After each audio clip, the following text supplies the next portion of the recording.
अस्सलाम वालेकुम एवरीवन। आज हम लोग स्टार्ट करने जा रहे हैं फिजियोलॉजी का जनरल प्रिंसिपल्स। सामने आपको एक क्वेश्चन दिख रहा होगा, है ना। टॉपिक जो हम लोग पढ़ने वाले हैं वो है सेल ट्रांसपोर्ट मैकेनिज्म।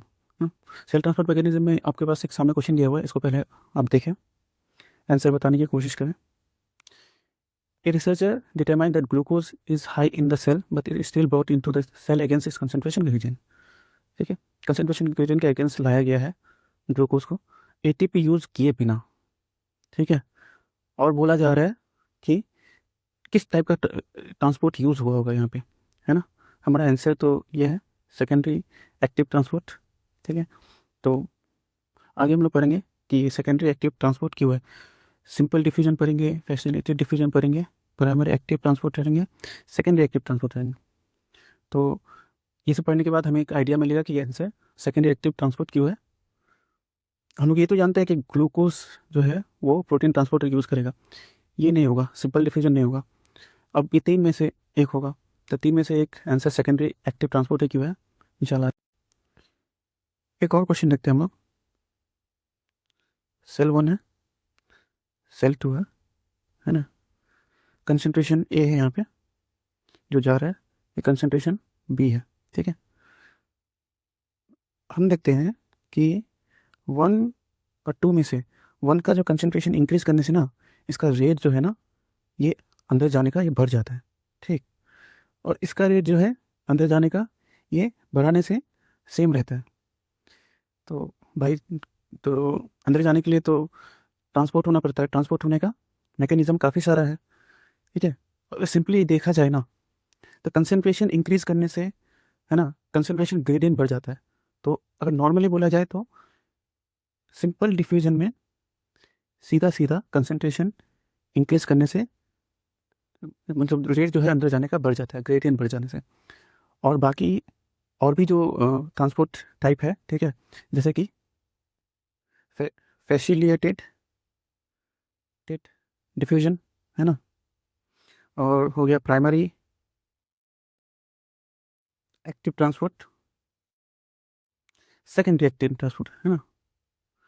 इनमें क्या होता है कि इनमें जो है ना प्रोटीन ट्रांसपोर्ट चैनल यूज़ होता है। अगर प्रोटीन ट्रांसपोर्ट चैनल में यूज़ होता है तो फिर तो यहाँ पे कंडीशन आएगा, क्योंकि प्रोटीन ट्रांसपोर्ट यूज़ करें इसका मतलब उसमें सैचुरेशन भी आता है। आगे पढ़ेंगे हम लोग ये चीज़ें, मैं अभी इसलिए बता रहा हूँ कि हमें एक्चुअली में पढ़ना क्यों है और पॉइंट क्यों ध्यान रखना है जब हम लोग ये पढ़ेंगे। Simple diffusion, facility diffusion, primary active transport, secondary active transport, ये जब हम लोग पढ़ेंगे ना, इसमें छोटे छोटे पॉइंट रहेंगे जो यही क्वेश्चन सॉल्व करने में हेल्प होगा। अगर इनके पॉइंट्स ध्यान नहीं रहेगा, हमें याद नहीं रहेंगे, तो फिर क्वेश्चंस पे समझ में नहीं आएगा, हमें लेक्चर फिर टाइम वेस्ट हो जाएगा।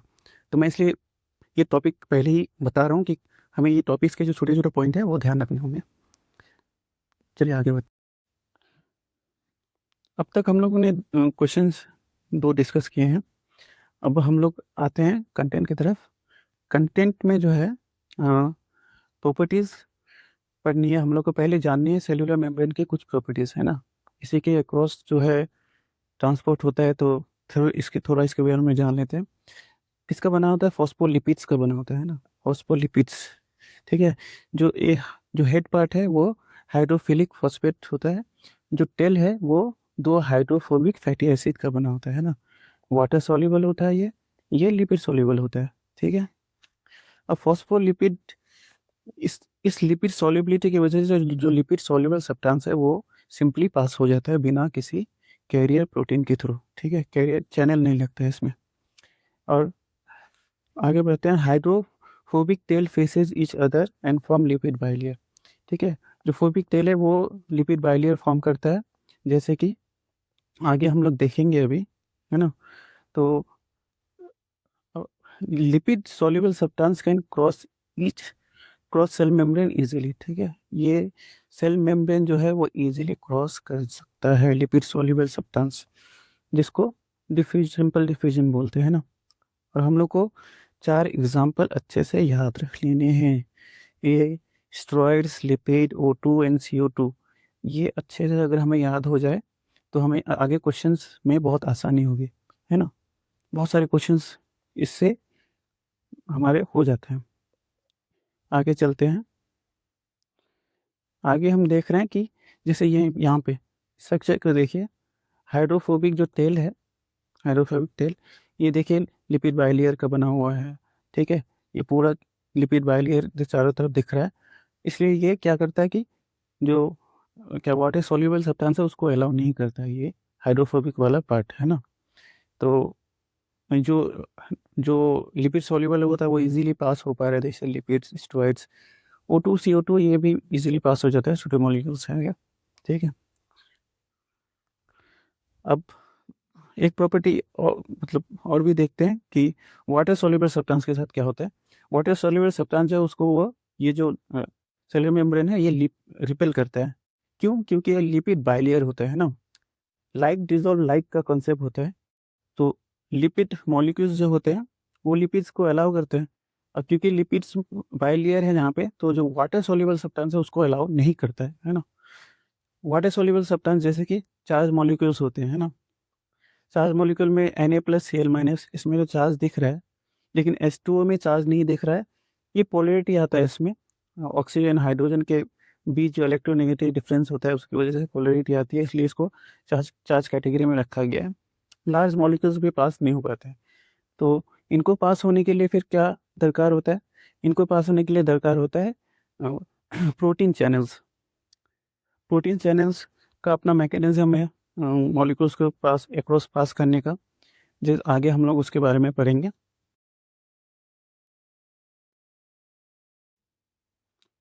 चलो स्टार्ट करते हैं हम लोग। सिंपल डिफिजन, हमें हम बताया गया था कि हमें पॉइंट्स ध्यान रखने ताकि हमारे क्वेश्चन सॉल्व हो सके। सिंपल डिफिजन में प्रोटीन ट्रांसपोर्टर नहीं लगता है ना, बिना प्रोटीन ट्रांसपोर्टर के एक्रॉस क्रॉस हो सकता है ना। एनर्जी भी इक्वाइट नहीं होती है, ये ग्रेडियंट को फॉलो करता है हाई कंसंट्रेशन से लो कंसंट्रेशन में, ठीक है।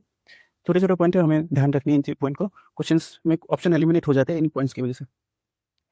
कैरियर मीडिएटेड ट्रांसपोर्ट, अब जिसमें ट्रांसपोर्टर लगता है ना सब्सटेंस को एक्रॉस पास होने के लिए, तो यहाँ पे देख रहे हैं कि प्रोटीन ट्रांसपोर्टर कंटेक्ट है प्रोटीन्स, ठीक है।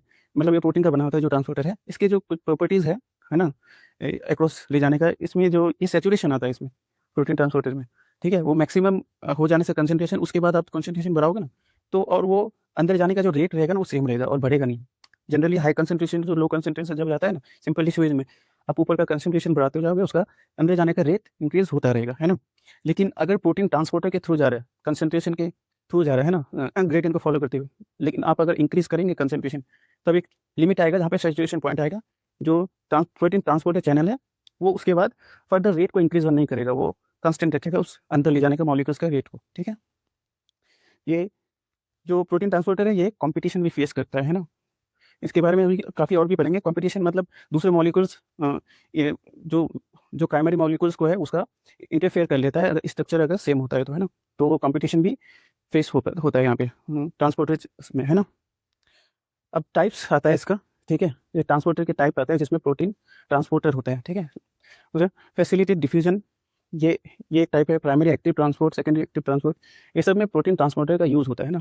एक एक करके हम लोग इसके बारे में डिस्कस करेंगे आगे। फैसिलिटेट डिफ्यूजन, इसमें सबसे अच्छा पॉइंट जो हम लोग डिस्कस करेंगे वो है, इसमें जो है ये प्रोटीन ट्रांसपोर्टर इसमें लगता है, ठीक है। जबकि ग्रेडियंट को फॉलो कर रहा है, जैसे सिंपल डिफ्यूजन करता है, ये भी ग्रेडियंट को कर रहा है और एनर्जी रिक्वायर्ड नहीं होती। डिफ्यूजन प्रोसेस है, एनर्जी रिक्वायर्ड नहीं होती, लेकिन ये एक्रॉस ग्रेडियंट फॉलो करता है। और इसमें स्पेशल पॉइंट ये है कि ये प्रोटीन ट्रांसपोर्टर को जरूरत पड़ता है फैसिलिटेट डिफ्यूजन में, है ना। तो एक लाइन है यहाँ पे, almost any substance that can not inter via simple diffusion can use facilitate diffusion. Simple diffusion से अगर इंटर नहीं हो पा रहा तो वो फैसिलिटेट डिफ्यूजन से इंटर कर सकता है ना, ग्रेडियंट को फॉलो करते हुए, ठीक है। आगे चलते हैं। अब देखिए ये हम लोग फैसिलिटेट डिफ्यूजन का ये प्रोटीन के अक्रॉस पास देख सकते हैं कैसे पास हो रहा है। ये प्रोटीन चैनल है जो उसको लेके जा रहा है अक्रॉस द मेम्ब्रेन, है ना। एक क्वेश्चन है यहाँ पे, haemoglobin carrier oxygen to the capillary, ठीक है। Carries haemoglobin carries oxygen to the capillary, how does oxygen leave the capillary to enter the tissue, ठीक है। तो ऑक्सीजन कैपिलरी कैसे छोड़ता है टिश्यू में इंटर करने के लिए। हम लोग जानते हैं टिश्यू में ना ऑक्सीजन यूज होता है, तो वहाँ पे ऑक्सीजन की डिफिशियंसी हो गया, और कैपिलरी में जो है क्योंकि लंग से ब्लड ऑक्सीजन लेके आया हुआ होता है, तो लंग्स में मतलब ब्लड में हाई कंसंट्रेशन ऑफ ऑक्सीजन पाया जाता है और ऑक्सीजन सिंपल डिफ्यूजन के थ्रू पास हो जाता है, तो हम लोग कैसे इंक्रीज करेगा, मतलब वो जाएगा टिश्यूज के अंदर सिंपल डिफ्यूजन के थ्रू। इसका आंसर क्या हो जाएगा, सिंपल डिफ्यूजन, है ना। नॉर्मली सिंपल डिफ्यूजन के थ्रू ये पार हो जाएगा। अब हमें अगर वो पॉइंट याद है, 4 molecule lipids, स्टोएट्स, O2 and CO2, तो डायरेक्ट भी कर सकते हैं, है ना। आगे बढ़ते हैं, प्राइमरी एक्टिव ट्रांसपोर्ट, है ना। इसके कुछ पॉइंट्स जो हमें ध्यान रखनी है कि प्रोटीन ट्रांसपोर्टर इसमें भी यूज़ होता है, इसमें एनर्जी लगता है इसलिए इसको एक्टिव बोलते हैं ना, एक्टिव ट्रांसपोर्ट होता है ये। एग्जांपल जैसे ये एंजाइम प्रेजेंट होता है इस ट्रांसपोर्टर चैनल में कि एटीपीज होता है ना, जो कि क्या करता है, एटीपी को तोड़ देता है फॉस्फेट और एडीपी में, ठीक है, इसमें तोड़ देता है, ठीक है। तो ये इसमें जो एनर्जी रिलीज होता है इससे वो अगेंस्ट कंसंट्रेशन ग्रेडियंट चीज़ों को मूव करता है, सब्सटेंस को, ठीक है, move against concentration gradient, concentration against gradient के अगेंस्ट मूव करता है एनर्जी यूज होकर, ठीक है। आगे बढ़ते हैं। अब यहाँ पे एग्जांपल हम लोग देख सकते हैं कि यहाँ पे पोटेशियम जो है अंदर ज़्यादा है, बाहर कम है, लेकिन फिर भी पोटेशियम अंदर आ रहा है, क्यों, क्योंकि यहाँ पे हम लोग देख सकते हैं एटीपी और फॉस्फेट में टूट रहा है, इससे जो एनर्जी यूज़ हो रहा है इसी को यूज़ करके पोटेशियम अंदर आ रहा है और Na+ बाहर जा रहा है कंसंट्रेशन ग्रेडियंट के अगेंस्ट। सेकेंडरी एक्टिव ट्रांसपोर्ट, इसके बारे में भी हम लोग को ध्यान रखना है, कुछ प्रॉपर्टीज़, ताकि हमारे क्वेश्चंस बन पाए। इसमें भी प्रोटीन ट्रांसपोर्टर का यूज़ होता है और एटीपी रिक्वायर्ड होता है इसमें भी, है ना। और इसमें जो सबसे इंपॉर्टेंट पॉइंट है ये है, move again concentration gradient follow Na+ gradient created by primary active transport.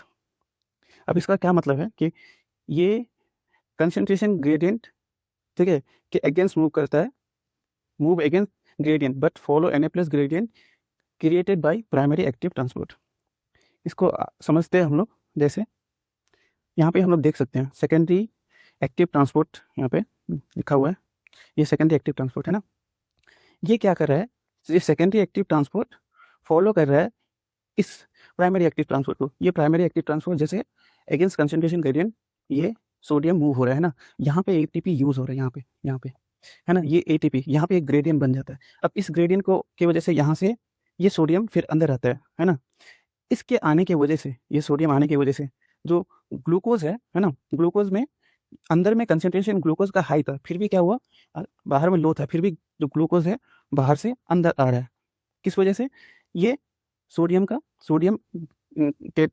जो पास हुआ ग्रेडियंट के वजह से, इसमें जो पास होने में जो एनर्जी इसमें निकला वो यूज़ हो गया इसको ग्लूकोज को अगेंस्ट कंसंट्रेशन ग्रेडियंट में जाने के लिए। और ये जो टोटल पूरा प्रोसेस है इसी को बोलते हैं सेकेंडरी एक्टिव ट्रांसपोर्ट, है ना। आते हैं उस क्वेश्चन की तरफ जो स्टार्टिंग में मैंने पूछा था, ठीक है। A researcher determined that glucose is high in the cell but is still brought into the cell against its concentration gradient, ठीक है, कंसंट्रेशन ग्रेडियंट के अगेंस्ट लाया गया इसको, है ना। नो एटीपी, इसमें जो है एटीपी यूज नहीं हुआ है, लेकिन एक पॉइंट को जो ध्यान देना है, no ATP is use at transporter glucose, transporter glucose में एटीपी यूज नहीं हुआ है, ठीक है, सेल में इंसर्ट करने के लिए, ठीक है। ऐसा नहीं कि पूरा प्रोसेस में नहीं यूज हुआ है, ग्लूकोज को ट्रांसपोर्ट करने के लिए एटीपी यूज नहीं हुआ है, ठीक है। अब what type of transport should use for this glucose, अब हम लोग ऑप्शन देखते हैं। सिंपल डिफ्यूजन, ठीक है, सिंपल डिफ्यूजन ये अगेंस्ट कंसंट्रेशन ग्रेडियंट बोला है तो क्या कर जाता है, सिंपल डिफ्यूजन कर जाता है, फैसिलिटी डिफ्यूजन कर जाता है, क्योंकि ये टुवर्ड्स ग्रेडियंट होता है। बचता क्या है, प्राइमरी एक्टिव ट्रांसपोर्ट और सेकेंडरी एक्टिव ट्रांसपोर्ट। अब बोल रहा है कि एटीपी यूज नहीं हुआ है ग्लूकोज को ट्रांसपोर्ट करने के लिए, ठीक है। अगर ग्लूकोज को ट्रांसपोर्ट करने के लिए एटीपी नहीं यूज हुआ है तो ये ग्लूकोज, मतलब ये ट्रांसपोर्टर ग्लूकोज में यूज नहीं हुआ है। ये दोनों प्रोसेस में एटीपी तो यूज होता है, लेकिन एक चीज जो है उस सेकेंडरी एक्टिव ट्रांसपोर्ट में ये दो ट्रांसपोर्ट का मिल के बनता है, जैसे कि यहाँ पे हम देख सकते हैं कि यहाँ पे देख सकता हूँ, ये सेकेंडरी एक्टिव ट्रांसपोर्ट में क्या होता है ना, ये प्राइमरी एक्टिव ट्रांसपोर्ट को यूज करता हुआ, ठीक है, ये सेकेंडरी एक्टिव ट्रांसपोर्ट ना फॉलो होता है, इसका टोटल प्रोसेस को बोलता है सेकेंडरी एक्टिव ट्रांसपोर्ट। इसमें ये जो ग्लूकोज का जाना था कंसंट्रेशन ग्रेडियंट के अगेंस्ट, इसमें जो है एनर्जी यूज नहीं हुआ, लेकिन यहाँ पे एनर्जी यूज हुआ है ना, यहाँ पे यूज नहीं हुआ है ग्लूकोज को भेजने में। तो क्वेश्चन में पूछा है कि ग्लूकोज को ट्रांसपोर्ट होने में एक्सपोर्ट एटीपी यूज नहीं हुआ है, तो हम लोग का आंसर क्या हो गया, आंसर हो गया ये ठीक है, सेकेंडरी एक्टिव ट्रांसपोर्ट। अब हम लोग इस क्वेश्चन पे काफ़ी सारी चीज़ें डिस्कस कर सकते हैं, है ना। जैसे ए और 1 और 2 सेल है, ठीक है। क्या हुआ कि ए में हम लोग कंसंट्रेशन इंक्रीज किया, बी में भी कंसंट्रेशन इंक्रीज की, ठीक है। देख रहे हैं कि तो ए में है, ये ए में है, ये रेट इसमें इंक्रीज हो गया, लेकिन बी का रेट इंक्रीज नहीं हुआ है। तो ए का रेट इंक्रीज हो गया। अब तक जो हम लोग पढ़े simple diffusion, facilitative diffusion, primary active transport, secondary active transport, तो हम लोग सोच सकते हैं कि यहाँ पे क्या किधर कौन सा मैकेनिज्म यूज होगा, कौन सा type of cell transport use हुआ होगा। कंसंट्रेशन इंक्रीज कर रहे हैं और ये अंदर चले जा रहा है ना। इसका मतलब है ये सिंपल डिफ्यूजन है, सिंपल डिफ्यूजन है। और यहाँ पे कंसंट्रेशन इंक्रीज कर रहे हैं, ये अंदर का रेट इंक्रीज नहीं हो रहा है, मतलब यहाँ पे ट्रांसपोर्टर का यूज़ हुआ है ना। प्रोटीन ट्रांसपोर्टर का यूज़ हुआ है, प्रोटीन ट्रांसपोर्टर का यूज़ हुआ है, इसलिए इसमें क्या हो गया, सैचुरेशन पॉइंट आया। और सैचुरेशन पॉइंट आया और प्रोटीन ट्रांसपोर्टर अगर यूज़ है तो कौन कौन सा टाइप ऑफ ट्रांसपोर्ट ये यूज़ किया होगा, या तो फैसिलिटेटेड डिफ्यूजन, या तो फिर एक्टिव ट्रांसपोर्ट, या तो फिर प्राइमरी एक्टिव ट्रांसपोर्ट, या तो फिर सेकेंडरी एक्टिव ट्रांसपोर्ट, है ना, ये यूज़ किया होगा।